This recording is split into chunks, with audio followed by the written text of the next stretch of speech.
going to see if I can try to shorten this up. I've tried to redo this a few times, but today I kind of wanted to talk about defending the 3D printing art space as a medium. I have a background in traditional art. I have done painting. I have done traditional drawing, pencils, etc.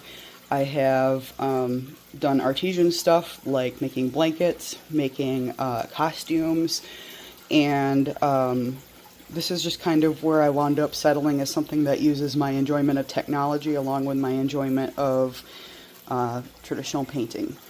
Do I hand paint every single thing I make? No. There's a lot of stuff that I do the painting in a program or whatnot, which really, in my opinion, isn't a whole lot different than somebody making something and having prints made of it. However, one of the differences is that we are using something that is licensed in many cases, and sometimes we use things that are our own design as well.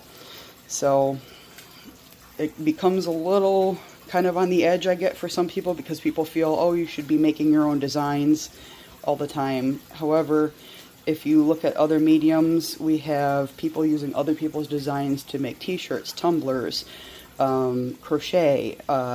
So it's not like, you know, every single art form is, in this purest sense, everything somebody has created completely of their own idea. It's not realistic. It doesn't happen all that often. There are some people that do that, and that's wonderful. But if you go to a craft show, you're not going to find every single thing there something somebody made entirely without inspiration from anywhere else or a pattern from anywhere else. And that sometimes also fits a desire for the patron for what they want. They may enjoy a particular school, they may enjoy a particular character. That one's kind of a hairy IP issue, but we won't get into that. So I am speaking from somebody that has a traditional art background. I will show you one of the first things I ever painted that was 3D printed. I did not 3D print this one, but I painted it. So not the greatest printer, but just showing you I do have some history in this. So this stage is the assembly stage, preparing for printing or whatever else has to happen. So this is what I've been working on over the last couple months. I have some other stuff that I've been working on over the past few months before that, and the past year before that. So this has been an ongoing thing. Right now I have everything set here for assembly. I have different sorting bins, one for airbrushing, one for Guild Wax, which you may know as Rub and Buff, and the bigger bin for things that are getting hand painted. Over here I have my acrylic station. Sorry, I don't want to show you all my garbage I gotta take out. And over here I have my Guild Wax, aka Rub and Buff. It's very messy until it dries.